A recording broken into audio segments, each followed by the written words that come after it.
This is the Detroit Sports Podcast Network. CBD is a game changer sweeping the nation. This hemp extract is the natural way to elevate your mood, eliminate aches and pains, reduce anxiety, and keep you sleeping all night long. It can even cut your workout recovery time in half. Get in the game today with 20% off all orders of CBD and lavender products from Lavender Lane, a lavender farm located right here in Milan, Michigan. Just go to lavenderlanemi.com today and enter coupon code DETROIT for 20% off your entire order. Guys, look, these amazing products are infused with calming lavender to maximize their effectiveness, meaning your CBD items only take minutes to take effect, which is way quicker than those pills you were about to swallow. On top of it, they are perfect for men and women. Lavender Lane has lab-tested CBD creams, tinctures, and roll-ons that are perfect for any situation, even if you're on the go.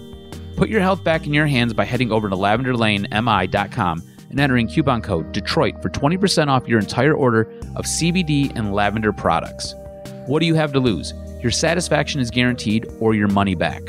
So if you need lavender gifts for your loved ones or just looking for the natural way to ease your discomfort with CBD, go to lavenderlanemi.com and use coupon code DETROIT to unlock these miraculous benefits of CBD and lavender. That's lavenderlanemi.com. And remember, use coupon code DETROIT for 20% off your CBD and lavender products from Michigan's own Lavender Lane.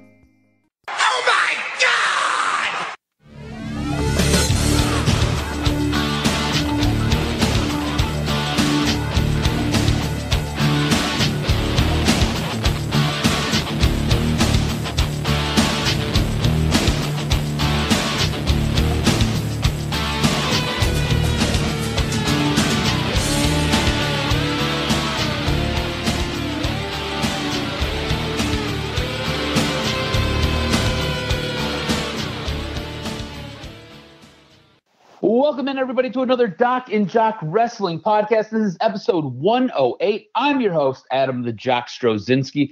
On today's show, it is jam-packed. Who knew about CM Punk? I got your answers. Also, Brian Alvarez talks a little bit and gives us a little bit of info about CM Punk, as well as what took place on Twitter with an announcement with a WWE wrestler changing his name again, as well as a Twitter rant from another former WWE wrestler. We're going to get into all of that. Of course, we're going to review AEW. We're going to take a look at Raw. We're going to take a look at Smackdown, and we're going to take a look at NXT. But doing this show with me, as always, he's the one. He's the only. He is the Doc John Macaroon. What's up, cuz? Did you know I got recruited to AAA? I was down there, and people were like, I was in Mexico, and people were like, "Oh, you look like you could put on a mask and hop around." I'm like, no. I do a little exercise and I pull my calves. No. I'm not. I'm not someone that's gonna get in the ring. I'm not doing no lucha libre. I may look like Juventud Guerrera, but I'm not down for that at all.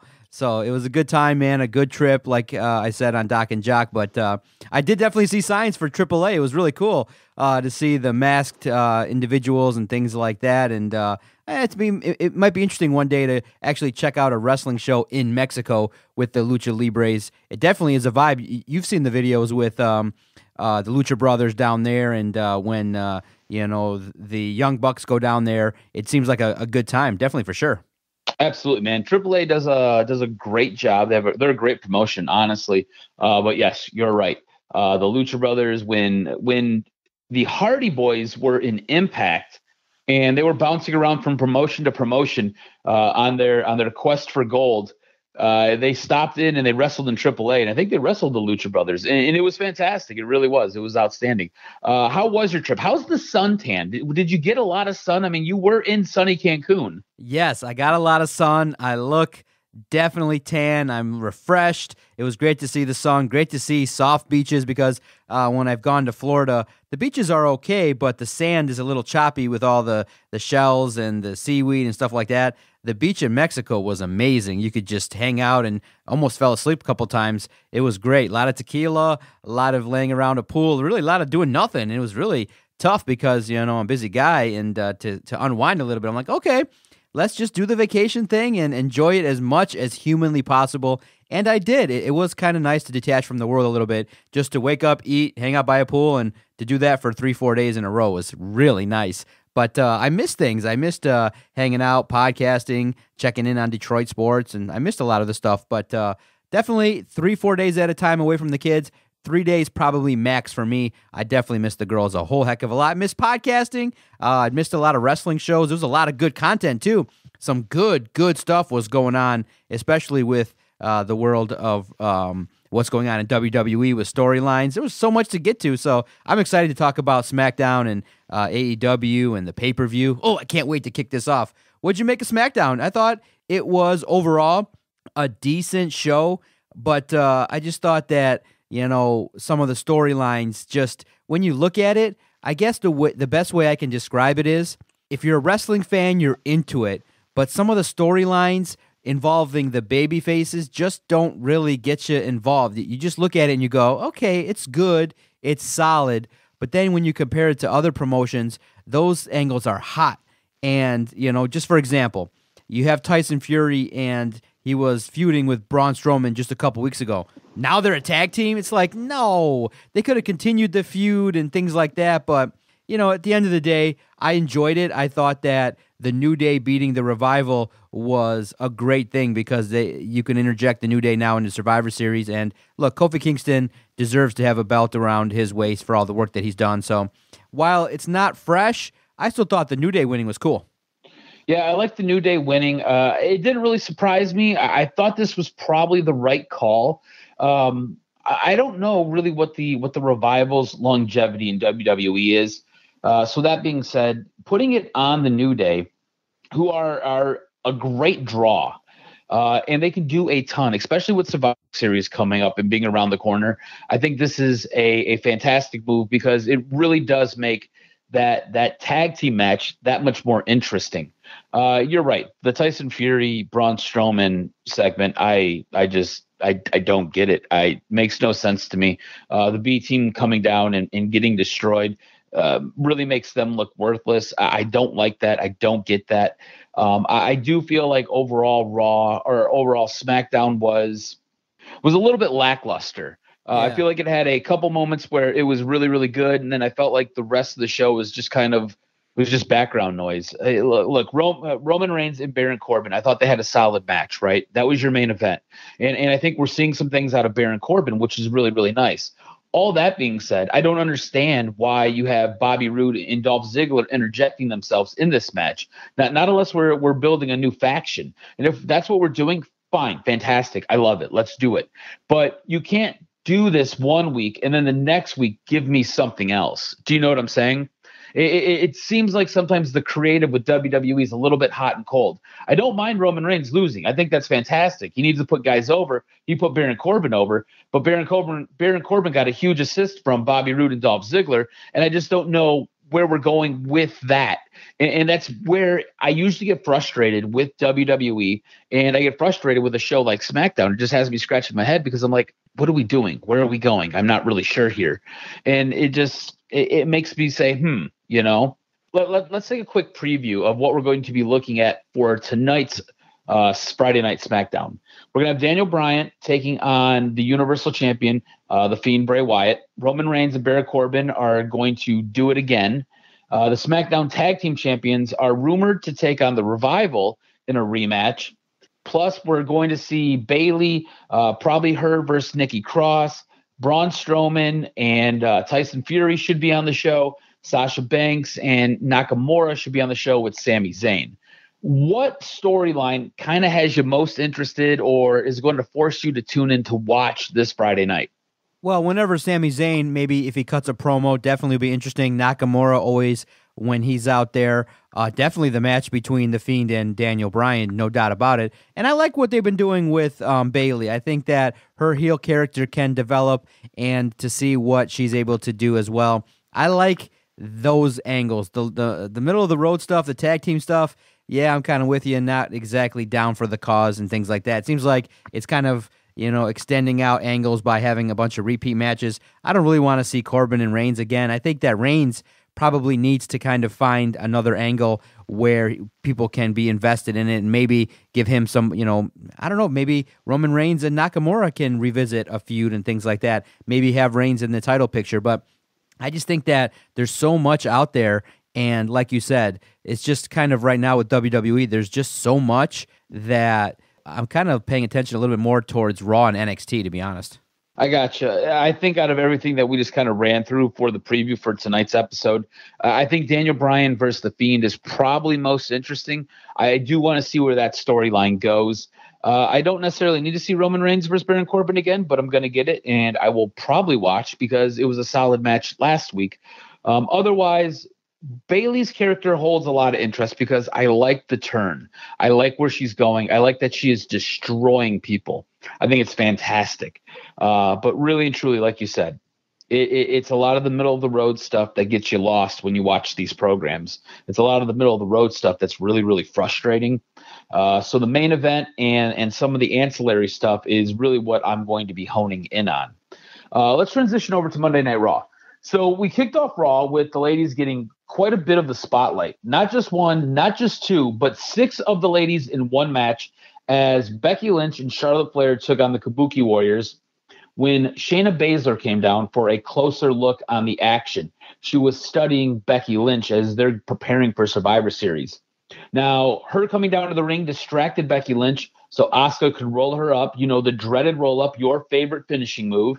And Bayley came in and took care of Shayna Baszler on the outside and then destroyed Becky Lynch. What do you make of this build for Survivor Series right now? On Monday Night Raw, you could argue that was one of the better segments. I was into it. I think it was interesting. For me, I'm loving the way that Shayna Baszler has been introduced to WWE. She legit seems like someone that can be a player, a real serious player. And I like the fact that the show opened with a promo from Becky Lynch, and then Charlotte comes down, her entrance, she's over, definitely in that crowd. Her entrance was awesome. And I just thought to open a show, definitely, it was a tape show, but I thought it was interesting all the way around. Yeah, so after this match, and look, I thought this was a fantastic match. This was a great way to kick off Raw. We kind of hit one of those little bit of a lull where, again, the ancillary stuff that you kind of get lost in the mix. That was the majority of what Monday Night Raw was. Yes. Up until you get to Seth Rollins versus Walter. Now, this match kind of pissed me off a little bit. So you got Seth Rollins versus Walter. Walter gets disqualified, and then Rollins, KO, and the Street Profits defeat Imperium by a pinfall. To me, you're going to showcase one of your biggest, brightest stars on NXT UK in Walter, and a guy who is an absolute machine, only to have him lose twice. This really feels like you wasted a big spot, a prime opportunity to help get over one of your newest and biggest stars. It really feels like WWE dropped the ball here with this guy. No doubt. And here's the biggest problem. In terms of character development, it just seems like the guys that the WWE decided to push haven't gone anywhere. Especially look at Aleister Black. I mean, yeah, he's nursing an injury and things like that, but what's he done that's been meaningful? Yeah, you promote him. Yeah, his entrance is pretty sweet, but then it kind of has fizzled out. And now you got a guy like Walter, and this guy could be pushed as a monster. It just seems like with everybody that is kind of, been taken under the wing or is new, it just doesn't seem like for example, a guy like Ali, you give him 5 names already, and you're just like, dude, when he has a great match, it doesn't seem like when these dudes are, having great matches or in line for a push, it doesn't seem to go anywhere. It just seems like a lot of stop and starts. It seems like a lot of slow builds. And right now, in the manner in which fans are experiencing things, just, before we talk about AEW, what did you and I talk about? We said, logically, MJF is going to turn. It makes sense. So what happens? MJF turns, and it happens. And so, logically speaking, you would think, okay, Ali had a great match, or he was maybe in line before Kofi, before his stuff got, before he got injured. Does he ever come back? No, he becomes a middling character. And I just think, unfortunately, the roster's too bloated.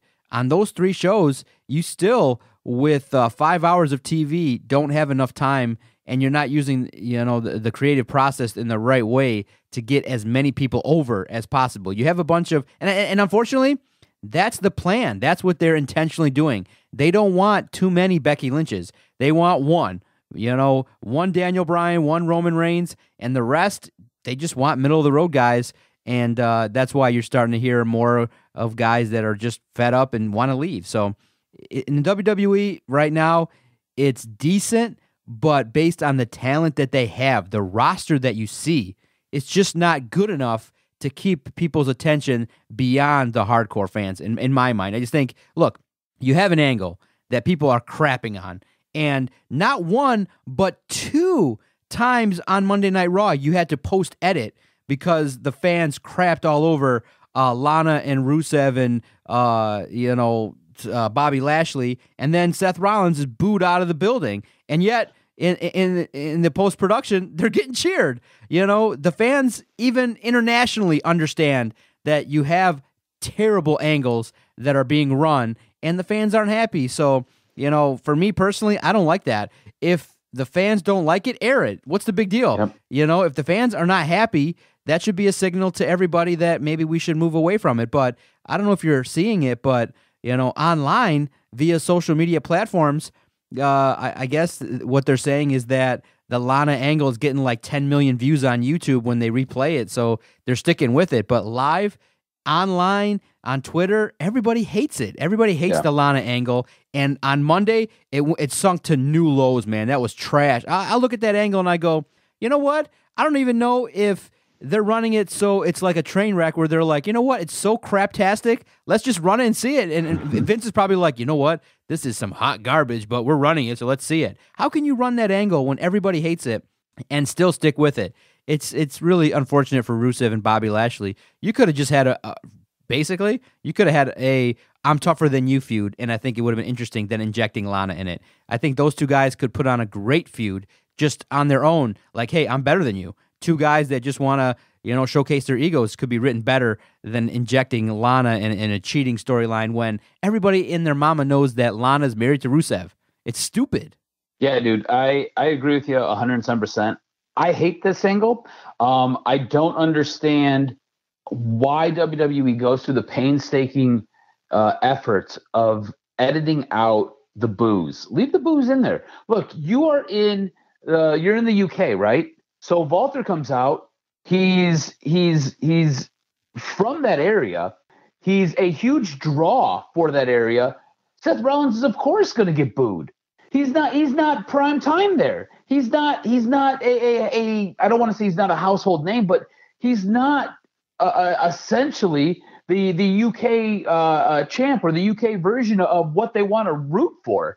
It's Walter. So why would you leave those boos out? It doesn't make any sense to me. None of it makes sense to me. I don't understand why WWE does it. And I think you're right. A lot of these storylines, like this Lana storyline, is absolutely painful. It's horrendous, absolutely horrendous. Let's move into NXT real quick. So on NXT on Wednesday, it was announced Finn Balor and Matt Riddle have been announced for War Games 2019. My main question for you, because both of these guys are athletic as hell, both of these guys are super fit, both of these guys put on great shows. Will this be, knowing that you are about to have a War Games match with the Undisputed Era, and it sounds like it's going to be Tommaso Ciampa. I believe Matt Riddle is going to be doing double duty here. Keith Lee and somebody to be announced later. So you will have that match going on as well. But do you think this will be the show stealer of War Games? It definitely piqued my interest when Finn Balor's cutting that promo and then Matt Riddle comes and jumps him. But, in that initial, soiree into physicality, Matt Riddle didn't look right. He tried to punch Finn Balor. He tried to bump, but it was delayed. It looked weird. I don't know if you caught that. Finn Balor got his knees up, and then it kind of seemed like, Matt Riddle was trying to struggle a little bit to sell the right way, but it was good. I was interested in it. Matt Riddle's side punches are kind of weak. So for me, I'm looking at it, and I'm going like this. Those two have the potential to have a great feud. I'm not certain that they can steal the show.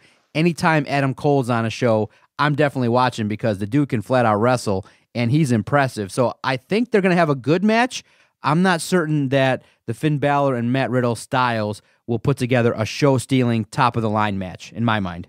Yeah, I'm concerned that the match I just went through and named with Undisputed Era is probably going to be the show stealer. I think this is going to be a very good match, but I think it's just going to fall short for me. I do look forward to seeing this match, and I think it will be solid just because both of these guys perform at such a great rate usually. It should be a good match. I just don't think it's going to be the one match that we're all talking about when everything is said and done with for War Games 2019. Let's take a look at Full Gear.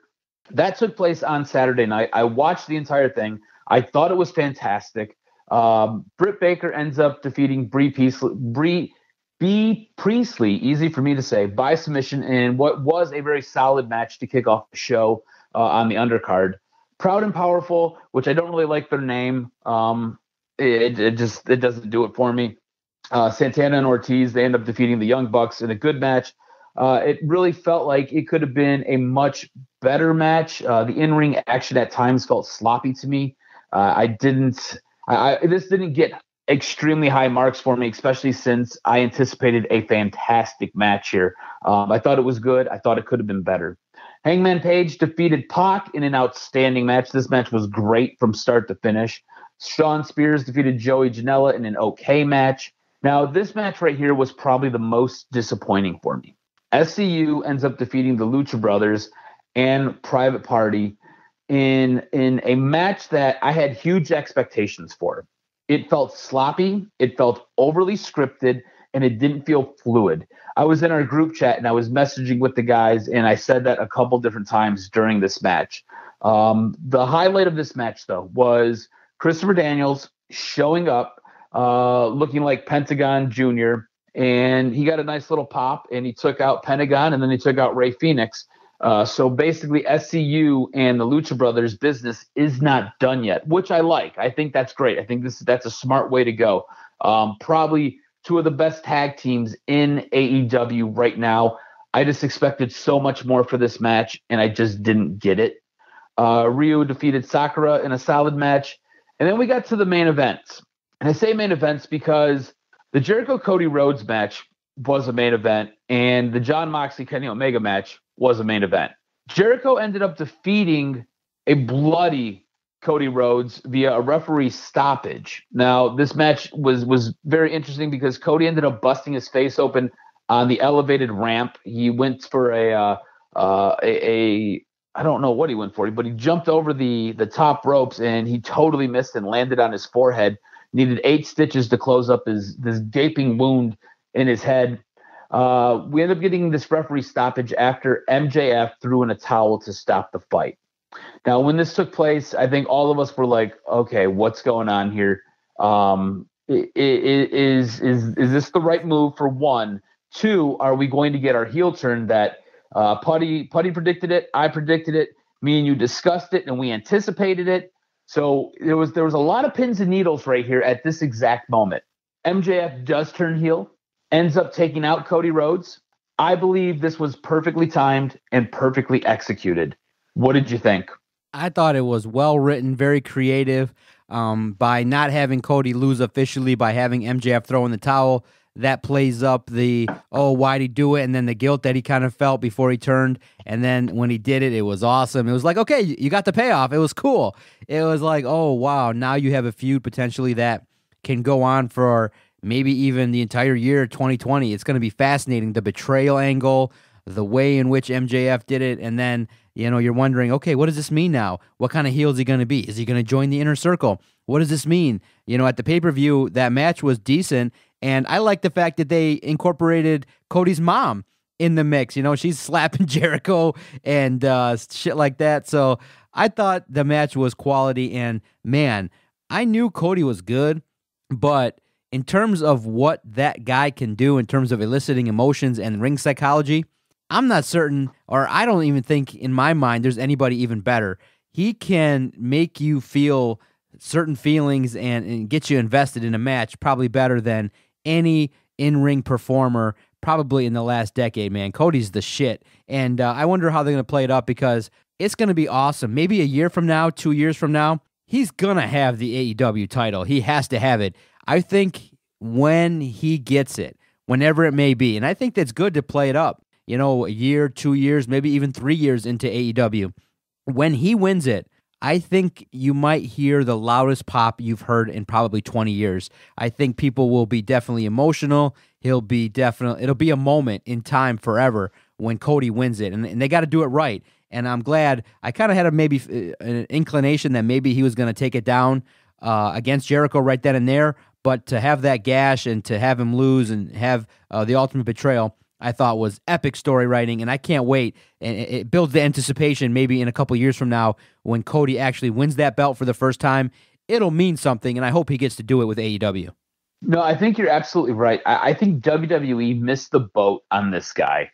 I think they totally dropped the ball with him. And what you're seeing is a vintage wrestler, a guy who gets the business, gets how to sell, gets how to build a story, and he does it better than just about anybody else in the business at this moment in time. It was fantastic. The whole thing was done really, really well, and you're right. He's going to win the AEW championship. The roof is going to blow off of whatever stadium they're in, and I might shed a tear. I will probably call you and cry, just like when Michigan bobbled the punt and Michigan State ran it back for a touchdown. I was very sad that day. I will be very happy this day, and there will be tears of joy, but I'll be crying nonetheless. Our main event was Jon Moxley. He defeated Kenny Omega in what was a bloodbath. It could only be described as a bloodbath. At one point, they had an entire, I want to say it was a piece of cardboard covered in mousetraps. They did not go to the thumbtack spot. They instead went to broken shards of glass. They had their tools of destruction as Moxley had his baseball bat with the barbed wire, and Kenny Omega had his broomstick with the barbed wire. Kenny Omega swept the back of Jon Moxley at a time. This was a really, really good match. At a certain point, the ring apron gets pulled back, and Jon Moxley finishes Kenny Omega off on the wood platform underneath that. I don't want to say it's soft, but underneath that matting in the ring. This was a really, really good match, and Jon Moxley is basically on to his next victim. What did you think of this one? Watching it, I was intrigued at the violence, but as the match progressed, I kind of said to myself, this is probably a little too violent. I mean, them going through the barbed wire, the mouse traps. I kind of said to myself, I've experienced ECW. I've seen all that before, and I actually would have liked a physical match, but maybe just toned down just maybe 10%. I didn't need to see all that. It was a little bit aggressive, and I'm fascinated that Moxley and Omega, because Omega's not known for matches like this, that this was the match that they wanted to kind of have. So it's interesting they had it. It's cool that AEW has the ability to do it, and it's unique, but I didn't think they needed it. Moxley, Omega, they can wrestle, they can tell stories, they can, increase the violence, but maybe in their own unique way. So it was gory to me. I thought it was a little bit much, but it was definitely different, no doubt about it. And actually, the part that I wanted to ask you was, did the right guy go over? Because you know what? I think it was the right guy. Jon Moxley is a star, and Omega, he's already made. He's a guy that's a legend, and everyone knows it. So for him to put over Moxley, I thought was a great decision.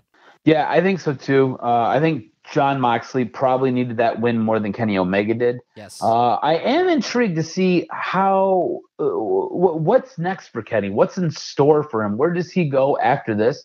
Because his pay-per-view record hasn't been great. You do know they keep track of these things. So it's going to be interesting to see who he feuds with next.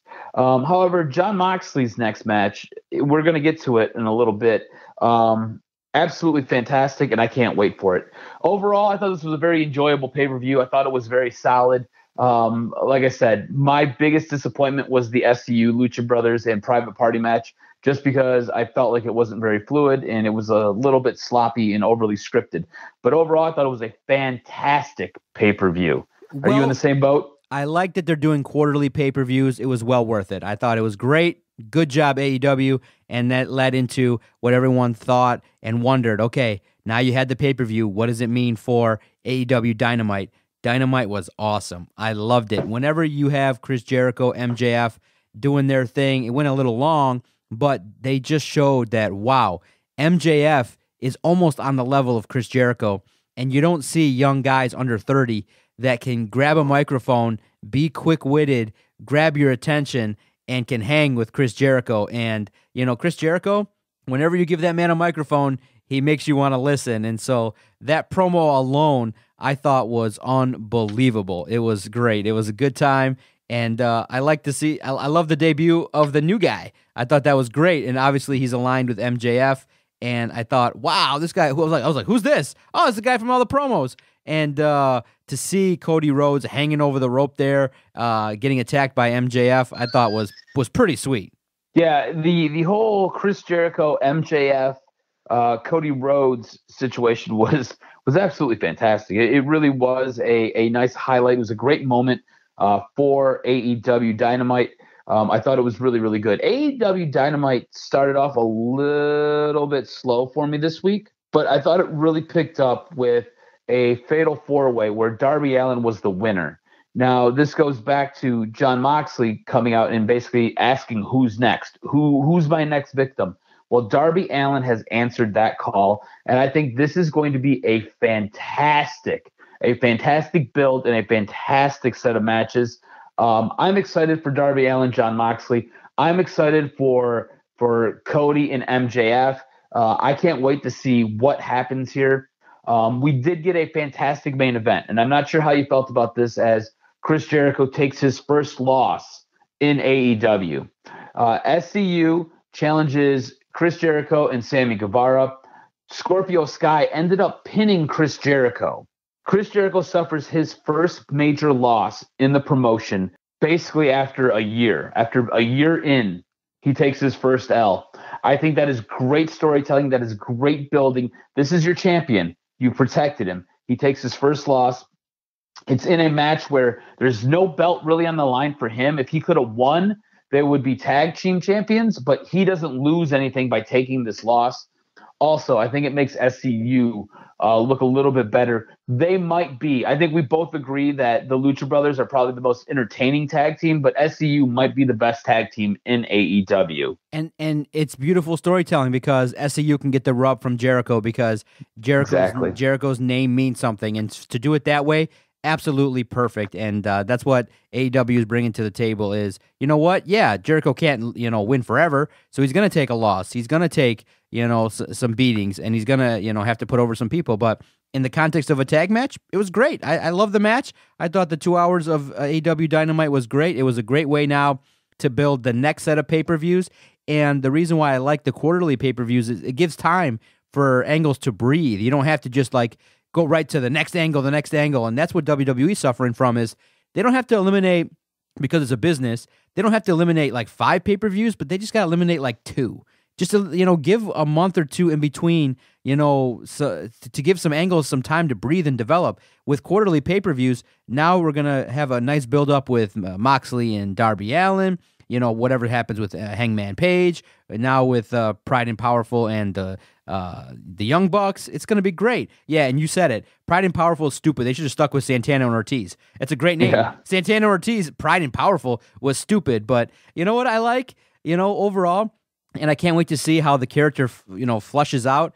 I really like Orange Cassidy. I like that he was there during the big time. Dude. Orange Cassidy's cool. He's going to be a guy who's going to be super over. He's fantastic in the ring. Yeah. It's going to be interesting how they highlight his character. It's just weird because very rarely does the guy not really have to do anything where you just, Pride and Powerful slams someone through the door and there he is. And you're like, oh, that's Orange Cassidy. Every time that they featured him, you pop for him. It's like, everyone likes to see him in the unique ways in which he presents himself. So he's unique. The best part about that too was I think it was Santana. No, it was Ortiz. Ortiz slams one of the Young Bucks through the bathroom door, and Orange Cassidy's on the other side. He kind of looks scared, and he just kind of reaches in and shuts the door very slowly, almost like, please don't come out and get me. It was a nice little rub from Santana. No doubt. You know what I'm saying? It was outstanding, or from Ortiz, whichever one it was. Anyways, let's go to the verdict. I'm gonna give my vote to AEW this week. I don't think Raw or SmackDown did anything to earn anything. No doubt about it. AEW continues their run. Good programming. AEW Dynamite, Wednesday, 8 o'clock. Must see. DVR it. It's good wrestling. You will like the angles. You'll like the storytelling. It's good TV. All right, so that's 7 weeks in a row that AEW has came away with at least a positive mark, making it 6.5 to Raw's half point. I gave Raw a half point last week. I'm not sure if you listened to the podcast or not. Yep, I did. Okay, outstanding. I probably sounded super lame on that podcast, but whatever. It's cool, bro. You weren't here. It sucks when you're not here. I hate it. You want news and notes? I got lots of news and notes. I got a ton of news and notes. Hit me with this week's professional wrestling news and notes. All right, so Stone Cold will launch a new interview series on WWE's network. The first episode will feature The Undertaker in this interview series titled The Broken Skull Sessions, and it will debut on the network on November 24th with The Undertaker sitting down for a rare interview. Also, Sin Cara has requested his release from WWE. He announced Monday on Twitter in a tweet in which he said, "I'm thankful for the opportunity that I was given. However, I've come to the realization that I am stuck in a place where I have no value as an athlete, a performer, or an entertainer." That really sucks when these guys start realizing this, because it's true. It really is true. CM Punk's appearance on Tuesday night's episode of WWE Backstage on Fox Sports 1 was reportedly a surprise to many on the show. According to PW Insider, host Renee Young was the only on-air talent who knew CM Punk would be appearing near the end of the show. Brian Alvarez is reporting on Wrestling Observer Live that CM Punk actually met with AEW's boss, Tony Khan. Khan offered the former WWE champion a big money deal to join All Elite Wrestling. Alvarez went on to say, "What I can tell you about the negotiation with Punk is that Punk did in fact negotiate with AEW. I know that's Punk's story. I don't even know what his story is now. I know the story that he gave was that they sent some text, and it was this. It was that CM Punk met in person with Tony Khan about AEW, and they offered him a lot of money, and he ended up doing this with WWE on Fox's gig." Alvarez then speculated that Punk might have turned down AEW in favor of signing with Fox and WWE because he has no interest of stepping back in the ring, which is kind of sad. Also, CM Punk signing with WWE has brought out the trolls who have called him a sellout. You guys can't cheer for the guy for 6 freaking years and then turn around and call him a sellout when he comes back to the company. It doesn't work that way, boys and girls. It doesn't work that way. Ryan Satin appeared on Tuesday's episode of WWE Backstage and reported that due to a neck injury, Johnny Gargano will be unable to compete at NXT TakeOver War Games next week. Ali took to Twitter on Wednesday to announce that he will once again be known as Mustafa Ali. So thank you, WWE. I hate you at this point. That's like his 9th name change. And it always bounces back between Ali and Mustafa Ali. Jordan Miles announced Wednesday that he quit his job with WWE. Jordan Miles, also known as ACH, in a video he posted to Twitter, Miles said he's no longer wanted to work for the company. This is his quote, not me. It is, it's quite racy and there is some foul language. So, you guys just kind of strap your helmets on here as I read this to you. As of today, I'd like to officially announce that I quit fucking WWE. I'm no longer employed. I refuse to work for racists.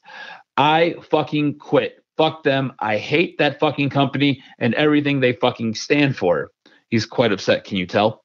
As they ever did was hold our fucking people back. All they ever did was hold our fucking people back. I do this shit for the culture. I don't need anyone's fucking permission to do what I want to do. Screw Jordan Miles. Don't ever call me by that slave name. Call me ACH. And don't forget the super, I think it's supposed to be bitch. I'm not sure. I quit. Fuck you. All this comes on the heels of an issue he had with a t-shirt made by WWE that he believed to be referencing a racial stereotype. So look, ACH, I don't know if you guys have ever seen ACH wrestle in the indies or in ROH. He's fantastic. He really is fantastic. I kind of get where he's coming from. I've seen the t-shirt and I get it. I don't know if it's a huge huge leap, but I understand. And good for him for standing up for what he believes in. I support him in that. The possible real reason why Brock Lesnar may be back on Monday Night Raw, according to Corey Graves at least, who suggests that Brock Lesnar might have been moved to Raw to ensure that Paul Heyman doesn't have to do double duty. That being said, he would have to be present on both Raw and SmackDown each week if Brock Lesnar was to remain on SmackDown. So it's a way to preserve Paul Heyman. And just an update. The plan remains for AEW to hold those quarterly pay-per-views, as John mentioned earlier. Also, AEW has confirmed that Double or Nothing 2 will take place on Memorial Day weekend in Las Vegas, while the company will return to Chicago on Labor Day weekend. And that's this week's wrestling news and notes, baby. Yeah, great podcast, sir. Always enjoy breaking down wrestling. Let's keep it going, AEW. WWE's got to step it up. Man, Survivor Series looking to be decent. I think it's going to be interesting. Along the way, though, Raw, SmackDown, NXT got to step it up because AEW's coming to the dance with all their guns blazing. They're looking to win. They're looking to make noise. And so far, in their first 2 months, they've done just that. They've been successful, and it's a great show, and I look forward to breaking it all down again next week. I can't wait to see SmackDown tonight.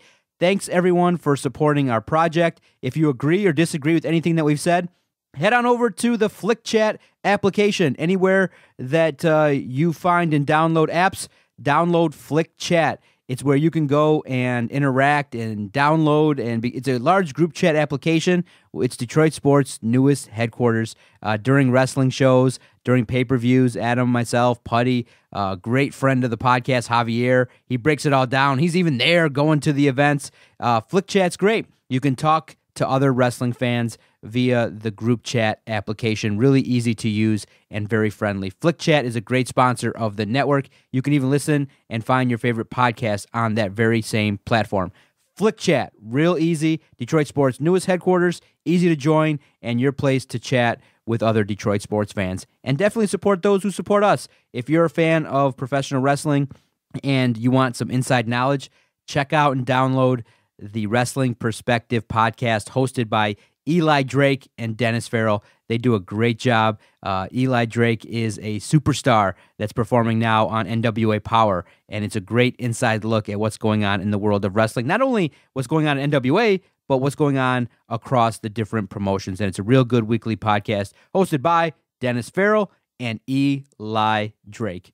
Thanks so much. You've downloaded the latest edition of the Doc and Jock Wrestling Podcast on the Detroit Sports Podcast Network.